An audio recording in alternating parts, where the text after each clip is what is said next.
So I have to redo that because my microphone was muted. Dang it.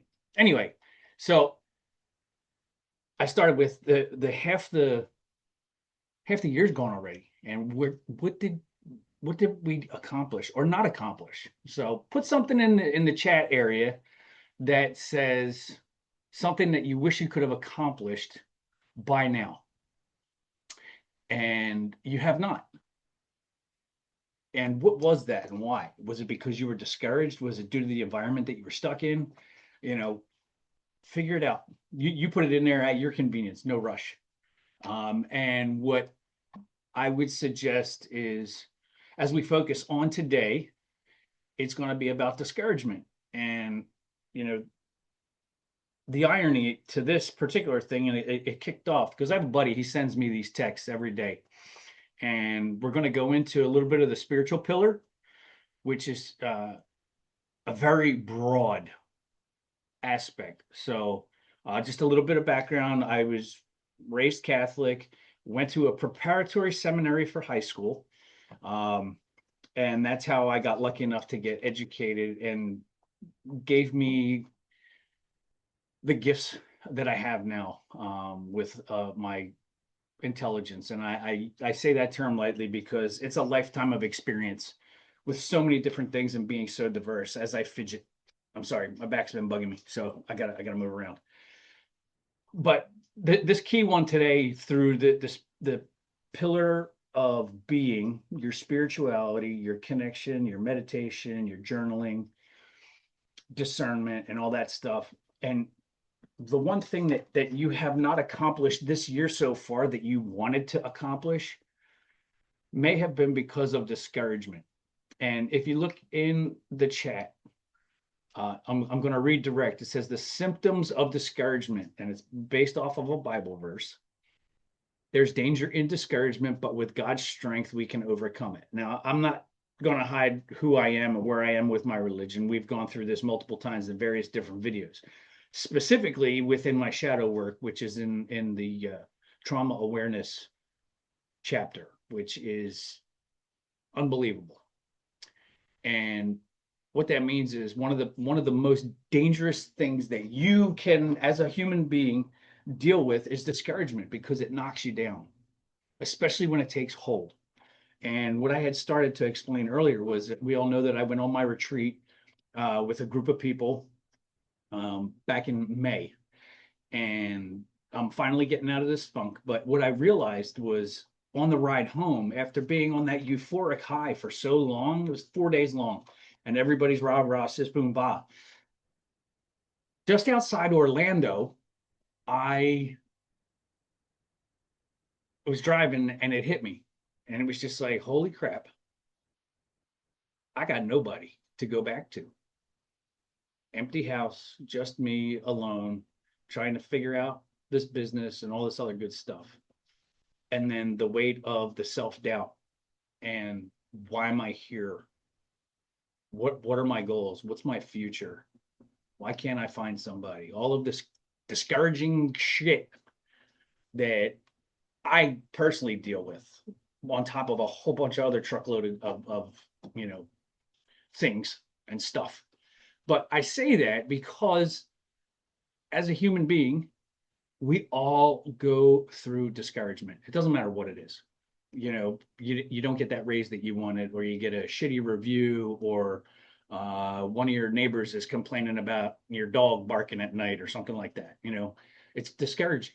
And it ends up, once it starts taking hold, it creates more problems, because once you start compounding it, it starts pushing you down. And if you don't recognize it and address it, it's only going to continue to get worse.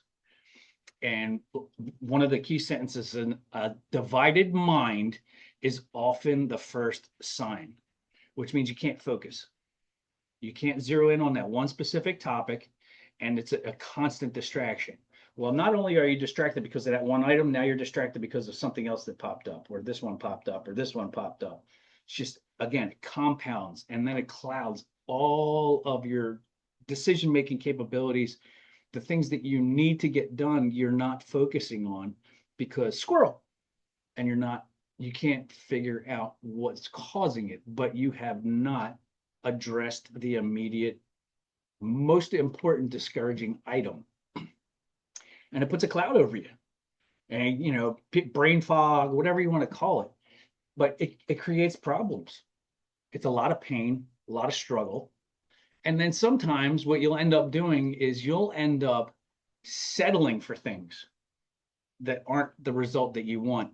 And we've talked about this in the past.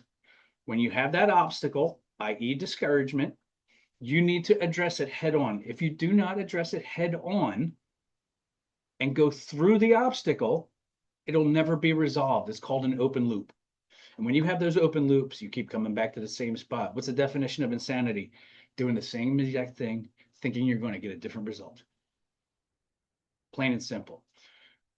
The other avenue is you start blaming people for what your problem is, and you are not addressing it. Yes, inside, you're hurting, you're bothered, you're frustrated, you just want to rant and let it go. But you got to hold somebody responsible. Well, guess what? It's yours. Own it. Be responsible. It's a learning experience. So when you have something that's discouraging you and it becomes the obstacle, how do you address that? Okay, what am I supposed to learn from whatever this obstacle is or discouragement? Write it down, journal, meditate, pray, whatever works for you. And I'll be honest with you, a lot of times it comes back to sitting down and taking the time to meditate, and through your meditation and prayer, you get a better result, in my opinion, than journaling. There'll be people that disagree with me, and I'm totally cool with it because everybody's different. Excuse me. We're all unique in our own way. I have one of my vents, which I've recently started doing, is I've been cooking, making like homemade foods that have been off the rails, simple stuff. Like, excuse me. Today I made homemade bagels, homemade everything bagels, and oh my God, they're good. I would show you the pictures, but they won't show up on the camera.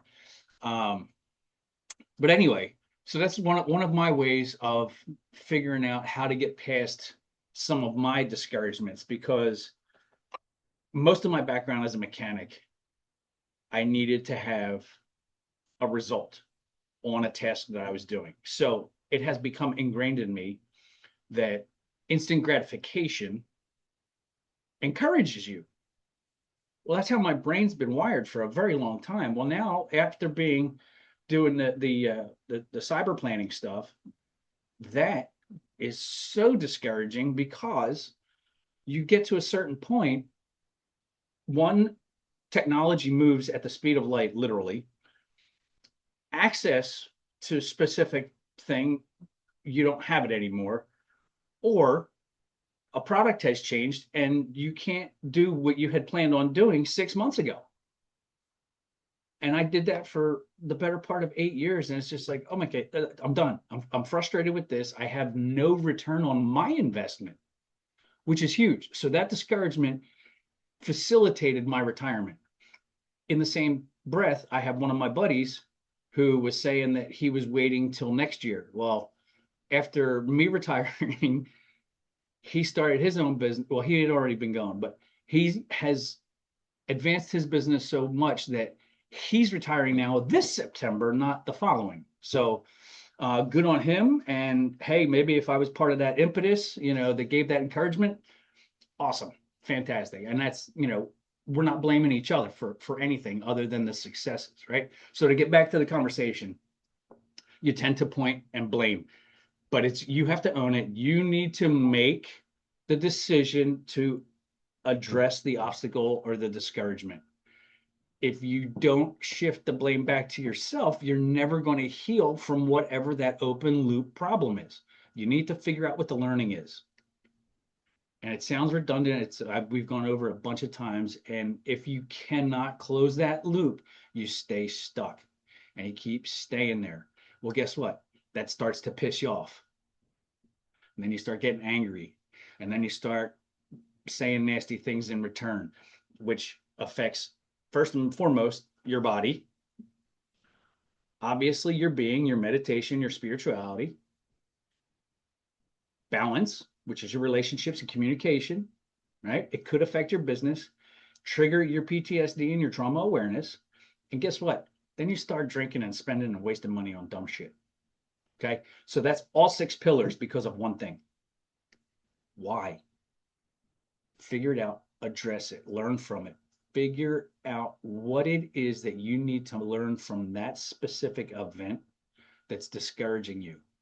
Because the unresolved problems make it worse, because it makes you more bitter, because you have it's planted, it's dug in, the roots are getting deeper and deeper and deeper.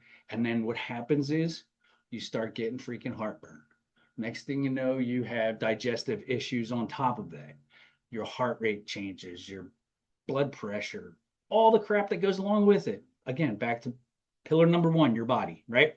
So don't hold it in. Figure out what your best way of addressing it is, and dive into it. Again, journaling, meditation, prayer, church, uh, going and talking to somebody and getting it out of your system. You need to address it. Okay. And then the last piece, ask God to search your heart for any trace of discouragement and to replace it with his strength and peace. He will be faithful to provide for them. And that's from Isaiah 41:10. That's point blank. I didn't pick it. It's in the text that I get every morning. So that was yesterday. What's amazing is this guy, like me, he's a retired master guns, very good friend of mine. Very disappointed he's not coming to the retirement party, but life goes on. But he sends me these every day nonetheless. Today was a follow-up yesterday of discouragement, and this is the outcome of discouragement. And it's how we respond to the disappointment shapes how we experience God's faithfulness. So again, it goes back into the learning. Once you take the learning that you need to have, we're going to focus on, for me, with the spirituality and reach out to God. God is the one who is actually giving you the learning. Once you understand it and can move forward, you know, your world changes. Trust me. I can promise you that. So discouragement in Psalms 40, 1-3, okay? Psalms 40, verses 1-3. Discouragement is a common problem. As we saw yesterday, it may start with a divided mind, but it can easily turn into blaming others and giving way to anger. Sadly, its effects don't stop there. So that's kind of like a reiteration of everything that I broke down, okay? This is going to go in a little bit farther, okay? Once all of these disappointments and discouragements start piling on, it's not only you, but it's everyone around you that starts to suffer. That's the biggest piece of it. Okay. If you see who's disappointed in the group, it's a perfect example of the one person dragging down everybody. How do you fix it? How do you address it? You got to find the source, right?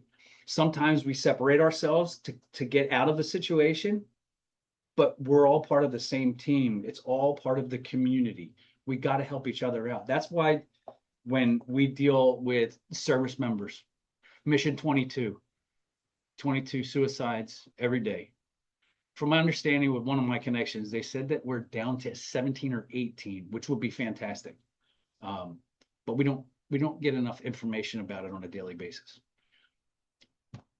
because unresolved disappointment, it affects your self-worth. So we'll go back to for instance, when I was driving home from the retreat, going home to an empty house by myself, no significant other, no information to share with anybody about how successful the weekend was. Why am I alone? Why can't I find anybody? Why can't I get this done? Why? So why is the wrong word. It's how is this happening for me, not why is this happening to me. And the reason for that is it's all psychological, your unconscious and all that good stuff. Your conscious mind runs you during the day, your unconscious mind runs you on all the background stuff, as well as repairs you while you sleep. If you continue to affect your self-worth, for instance, you say, oh, I'm a dumbass. Well, you just reinforced it to your unconscious. So while you're sleeping, it's reinforcing, hey, you're a dumbass. So what's the first thing you say in the morning if you wake up late? Oh my God, I'm a dumbass. No, you're not. You overslept for a reason. There's a purpose behind it. So what was the learning? Okay. Okay. I need to either go to bed earlier. I need to lay off the sauce. I need to shower earlier. Stop watching the movies till 1 in the morning. Don't fall asleep in the recliner. Just saying. Um, but that unresolved disappointment affects you personally over time. And when you reinforce it, it only makes it worse and worse and worse. Excuse me, I don't know what the hell's going on with the gas here. Sorry. So you will then tend to fall back on your faith as well. That's a kicker, because your low self-worth, it's a consequence. It creates a distance between you and your spirituality, okay, regardless of what it is. I don't care if you're a Buddhist or a agnostic or Druze, it doesn't make a difference to me. So you want to focus on your connection with your spirituality, because when it becomes distant, you start to think that you're not cared for, which again affects your self-worth. You don't want to do that. We build walls, and we've talked about this. I did it. I built a fortress that became a prison, and that prison sucks. It's terrible. However, I built a bridge. I'm still on the bridge. We all fall backwards sometimes. Every once in a while, we run into a storm. Well, what's that storm? We have to address it. Okay. And then once you start getting past that hardship and start leaning into encouragement, which I can be totally honest with you, I actually, a friend of mine introduced me to the local church that I go to. And it's a non-denominational, but it's very, what's the word? Family centric. Everybody cares about everybody there. It's fantastic. Really good singing and all that stuff. But that worship, it's the cornerstone of what this country was built on. We were built on values and morals, encouragement. I mean, how hard was it to get on a boat in your home country, get here? I'll use the Irish as an example, and then you're getting your ass beat and treated like the worst people on the planet because you're Irish. And that was before slavery. Ask me how I know. Irish. Anyway, but that was the cornerstone of our faith and that worship. And when you do your Bible study and prayer and you get hit with discouragement, it tends to fall by the wayside, because what? That's the easiest thing you can do. That's the easiest thing that you can let go of. So I would highly recommend not letting that be a priority, pushing your faith to the side. I did it for the longest time. And I can honestly tell you, I'm thriving better now than I have in the past.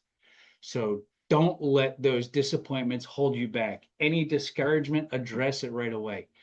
Don't let it put that freaking pain in your heart and in your chest that affects not only you, but everyone around you, plus your friends and family.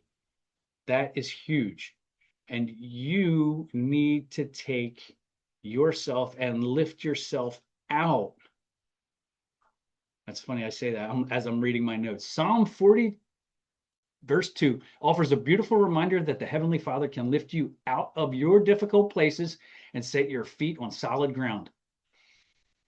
Great reference, and I don't even have to the prayer of the footprints. Think about that just for half a second.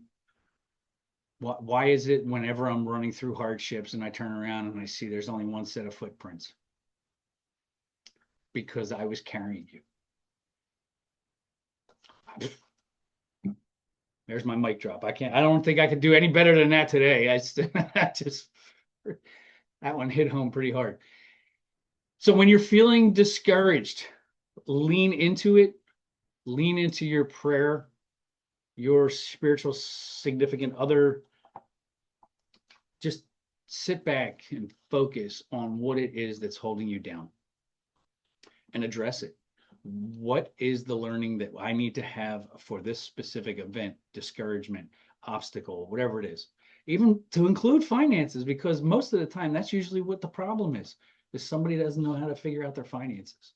And it's a discouragement, disappointment, obstacle, frustration. So just remember, turn yourself to your spiritual significant other. They will help you. What it says here, they can put a song in your mouth, a song of praise to him or her. It's up to you. You need to address that struggle within and use it as an experience for you to connect with your significant other to the highest level of discernment. That being said, that closes out all my notes. But what I want to get out there is I'm looking at getting some merch together so that I can provide it to those who are part of the community that are interested and looking to help me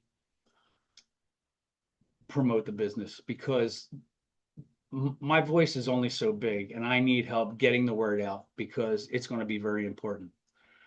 I have on my email signature blocks all the information that anybody could possibly want. I'll put that out. As a matter of fact, it's also on my YouTube channel. You can go there and get a lot of the information. But I have bracelets. There was one right here on the desk. Ta-da! This is one of the shirts. But I don't have anything on the back. I'm going to be working on that tomorrow. I go and see a printer. But I'm going to have that stuff available soon. And I have my bracelet, Veteran Warrior Rebirth. Two fancy sides. Oh, I got to move the camera around. There we go. All right. With heartbeat and my cross. I'll eventually get them up on some kind of stand store or some kind of way of purchasing it. But feel free, reach out to me for any of that type of stuff, or if you're interested in the books. If you're curious about a one-on-one, we can sit down and do a discovery call. Go onto my calendar page. You'll find that at bobkanejr.com, all one word, JR. And jump on my calendar. We can set up a 30-minute discovery call. And then from there, we can address one-on-one issues. I also am offering, I have 10 slots before the end of the month, Brunch with Bob. It's a 3-hour session to build out a blueprint to address whatever your discouragement or disappointment is right now that you want to accomplish within the next 90 days. I'll have a follow-up with you in 6 months. Small fee. However, it's a 3-hour sit down and you will have a tangible result of a blueprint by the time we're done with the conversation. And the food's on me, local here to the Tampa Bay area. Eventually I'll get around the country and be doing it. But however, right now it's not in the cards. But that being said, are there any questions out there? Feel free, drop it in the chat. I have this recorded. I'll be uploading it and it'll be in the school community as well as YouTube. And that way you can go back. And if it resonates with you, I would highly, highly recommend rewatching it. And if you wouldn't be so selfish as not to share, that would be awesome. Because I know everybody likes keeping me close and tight because there's a lot of stuff up here that I'd love to share. And a lot of people reach out to me to pick my brain. Well, picking my brain's not free anymore. There's only a select handful of people that get that from now on, because there is too much out there that's fake.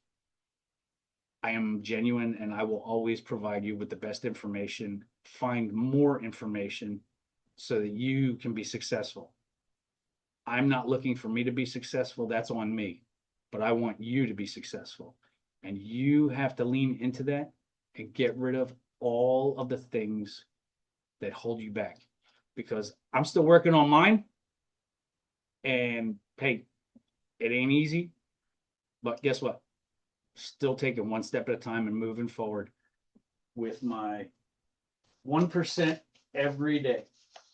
Which I got to, because I'm not a journaler, but I have this book.